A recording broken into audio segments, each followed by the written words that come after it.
तर आज आलो होतो श्री क्षेत्र रेवणनाथ महाराज विटा येथे। जय शिवराय मित्रांनो, मी आहे ब्लॉगर ऋषी पाटील आणि स्वागत आहे तुमचं आपल्या नवीन ब्लॉग मध्ये।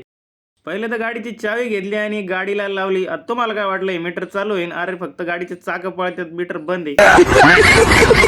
आई साहेबांना घेतला आणि निघालो होतो श्री क्षेत्र विट्याकडे आणि रस्त्यात चुलत आजोबा भेटले, मग त्यांना पण घेऊन टाकलं सोबत दर्शनाला। मग आपल्या काळीला धुमशीत आलो होतो मंदिराजवळ आणि मंदिराजवळ आले एकदम भारी वाटलं, मन एकदम प्रसन्न होऊन गेलं। नवनाथ संप्रदायातील रेवणनाथ हे भगवान शंकराचे अवतार मानले जातात। पुराणानुसार ब्रह्मदेवाच्या तपश्चर्येतून रेवती नदीच्या काठी जन्मलेले रेवणनाथ यांना अनौतिक शक्तीचे वरदान होते।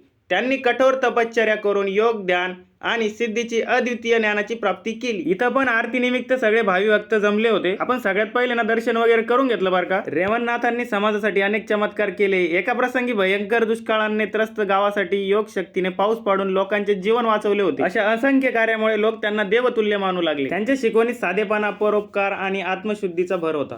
आपल्या सोबत डायरेक्ट आपले चुलत आजोबा होते। चुलत आजोबा म्हणे की आरती बिरती करून घेऊ आणि जवळच एक महादेवाचं मंदिर आहे त्याचं दर्शन करून चालल्या जाऊ म्हणे घरी। मग काय आरती झाली आणि आरती घेऊन आम्ही निघालो होतो महादेवाच्या मंदिराकडे। दुःखाची रात आहे, फक्त आपल्या महादेवाची साथ आहे। जर महादेवाची साथ नसली तर डायरेक्ट आपण अनाथ। इथं आपल्या चुलत आजीन त्या बी आले होते बरं का, आणि आम्ही दर्शन वगैरे करून मस्त एका झाडाखाली जाऊन बसलो। चला तर मित्रांनो, व्हिडिओ जर आवडला असेल तर लाईक, फॉलो, शेअर नक्की करा। आपण परत भेटू एका नवीन ब्लॉग मध्ये। तोपर्यंत रामकृष्ण हरी।